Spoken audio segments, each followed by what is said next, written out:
આ છે એક કાચા બટેટામાંથી એકદમ નવો નાસ્તો બનાવીને તૈયાર કરીશું, જે પહેલાં ક્યારેય નહીં બનાવ્યો અને નાનાથી મોટા લે બધાને ખૂબ જ ભાવશે એવો સરસ બનીને તૈયાર થશે।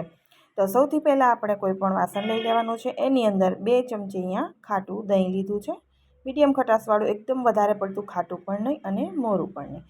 દહીંને આપણે થોડીવાર ફેટી લેવાનું છે।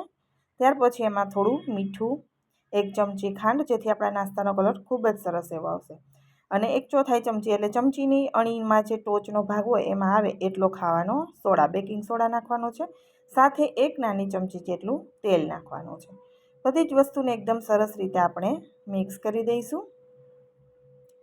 તો નાસ્તો છે એ બહુ જ સરસ એવો બનીને તૈયાર થશે।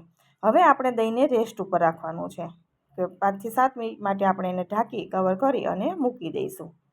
ત્યાર પછી અહીંયા એક નાનું બટેટું, એટલે કે વધારે પડતું નાનું પણ નહીં, એકદમ મોટું નહીં, એવું બટેટું અહીંયા લીધું છે, જેની છાલ કાઢી અને ધોઈ લીધું છે। ત્યાર પછી એકદમ ઝીણું ગ્રેટર, કે આપણે જે આદું છીણવાની છીણી હોય એમાં આપણે એને છીણી લઈશું, તો એકદમ પાતળું પાતળું છીણ તૈયાર થશે। હવે અહીંયા છીણ તૈયાર થઈ ગયું છે, તો એની અંદર આપણે પાણી નાખી અને એકવાર ધોઈ લેવાનું છે। જે સ્ટાર્ચનો ભાગ હોય એ બધો આપણે એમાંથી કાઢી નાખવાનો છે, છીણને આપણે નિતારી લઈશું।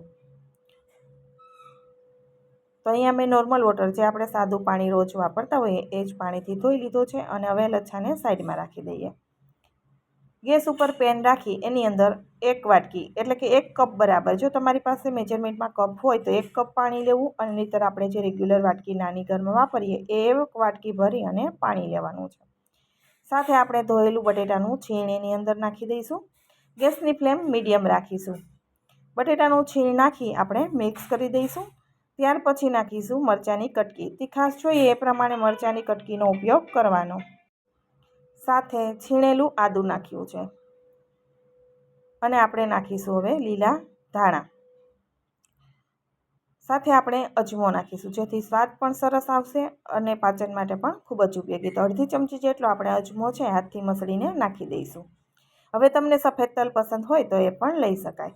સાથે 1/2 ચમચી ખાવાનું જીરું નાખીશું, અને સ્વાદ પ્રમાણે આપણે મીઠું નાખી દઈશું। બધી વસ્તુને સરસ રીતે આપણે મિક્સ કરી દઈશું। મિક્સ કરી અને એક ઉભરો આપણે આવવા દઈશું પાણીમાં। ઉભરો આવી જાય ત્યાર પછી આપણે આગળની પ્રોસેસ કરીશું। તો અહીંયા પાણી ઉકળવા લાગ્યું છે, અને અહીંયા તમે જોઈ શકો છો થોડી જ વારમાં એકદમ સરસ પાણી ઉકળી ગયું છે। તો હવે ગેસની ફ્લેમ આપણે લો કરી દેવાની છે। લો કરી અને આપણે એની અંદર 1/4 કપ, એટલે કે 1 વાટકીનો ચોથા ભાગનો ઘઉંનો લોટ લેવાનો છે। સાથે અડધો કપ આપણે ચોખાનો લોટ, એટલે કે જે વાટકી આપણે પાણીની ભરેલી છે ને એ અડધી વાટકી તમારે અહીંયા ચોખાનો લોટ લેવાનો, અને એ વાટકીનો ચોથા ભાગનો આપણે ઘઉંનો લોટ લેવાનો, એટલે કે 1/4 કપ ઘઉંનો લોટ, અડધો કપ આપણે ચોખાનો લોટ લીધો છે। અને સરસ રીતે આપણે લો ફ્લેમ ઉપર જ મિક્સ કરીશું। જે રીતે આપણે લોટ બાંધીએ ને એવું સરસ આપણે ફોર્મમાં આવી જશે, એકદમ લોટ બંધાઈ જાય એ રીતે ડોના ફોર્મમાં આવી જશે। આ રીતે મિક્સ કરી દઈશું, જેમાં એક પણ ગઠ્ઠો ના રહે, એટલે લોટ ચાળીને સરસથી લેવાના, જેથી લમ્સ ના પડે। આ રીતે સરસ મિક્સ થઈ જાય એટલે આપણે ગેસની ફ્લેમ હવે બંધ કરી દઈશું। હવે આપણે દહીંને લગભગ 7 થી 8 મિનિટ જેવો સમય થઈ ગયો છે, અને દહીં આ રીતે પડ્યું હશે ને એમાં નાના નાના બબલ્સ દેખાશે। દહીંની અંદર ઉભરો આવી ગયો હોય ને એવું લાગશે, કેમ કે આપણે ખાવાના સોડા નાખ્યા છે, એટલે આમાં બરાબર દેખાતું નથી, વ્હાઈટ દેખાય છે એટલે, પરંતુ તમે જોશો ને તો દહીં ઉભરાઈ જશે, ઉપરથી સોડા નાખેલા બબલ્સ પડવા લાગશે। ત્યાર પછી આપણે એની અંદર ગરમ લોટ છે એટલે ચમચાથી અત્યારે એડ કરીશું, હાથ અડાડવાનો નથી। ચમચાથી જ આપણે દહીં સાથે મિક્સ કરી દઈશું, અને જ્યારે ઠંડો થાય ને ત્યારે જ હાથ અડાડીશું। અત્યારે ફૂલ ગરમ લોટ છે એટલે આપણે ચમચાથી જેટલો મિક્સ થાય એટલો કરી દેવાનો દહીં સાથે। તો આ છે એમ જ ખાવ ને તો પણ એટલું સરસ લાગશે, અને રેસીપી બનાવશો તો બહુ જ મીઠી લાગશે।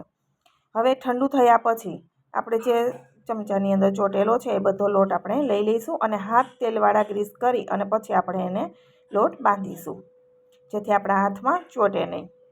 તો અહીંયા લોટને છે આપણે સરસ રીતે હવે મસળી લેવાનો છે, અને એકદમ સરસ આપણે રોટલીનો લોટ હોય એ રીતે જ આપણે એને બાંધી અને તૈયાર કરી દઈએ। તો ઠંડો થઈ ગયા પછી આપણે એને કર્યો છે, થોડી વાર માટે આપણે એને ઠંડો થવા દીધો હતો, 5 મિનિટ માટે।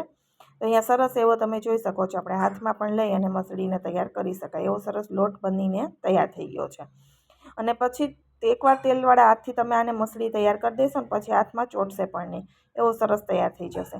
હવે એમાંથી આપણે એક મોટો લુવો લઈશું, કેમ કે હું રેસીપી છે થોડીક અલગ બનાવું છું, જેને તમે ચાટની જેમ પણ ખાઈ શકો, આલુ પરોઠાની જેમ પણ ખાઈ શકો, બાળકોને લંચ બોક્સમાં પણ આપી શકાય. બહુ જ સરસ રીતે અલગ અલગ રીતે તમે એને ખાઈ પણ શકાય છે. હું તમને આગળ પણ જણાવી દઈશ. તો અહીંયા એકદમ જાડું ફોર્મ થોડું રાખીશું, એ રીતે આપણે આ તૈયાર કરી દઈશું. આટલી મોટી સાઈઝમાં એકદમ વધારે પડતું મોટું પણ નહીં, તમારી ચોઈસ પ્રમાણે તમે વણીને પણ બનાવી શકાય. પાટલી ઉપર તેલ લગાવી અને હાથથી પોળું કરીને મોટું પણ તમે બનાવી શકો છો. અને જો તમારે આ રીતે ટિક્કી સાઈઝ જોતી હોય થોડી મોટી થિકનેસવાળા તો પણ બનાવી શકાય. આપણે અહીંયા પેન રાખી પેનની અંદર તેલથી ગ્રીસ કરી લઈશું. તમને ઘી પસંદ હોય, બટર પસંદ હોય તો બટરથી પણ લઈ શકાય. અને થોડી વાર માટે ગેસની ફ્લેમ મીડિયમ રાખી છે, સાઈડ પલટાવી દઈશું. લો ટુ મીડિયમની વચ્ચે જ આપણે ફ્લેમ રાખવાની છે, હાઈ ફ્લેમ બિલકુલ કરવાની નથી. બંને સાઈડ ફેરવતા ફેરવતા ગોલ્ડન સરસ કલર આવશે અને થોડુંક ફૂલેલું ફ્લપી દેખાશે.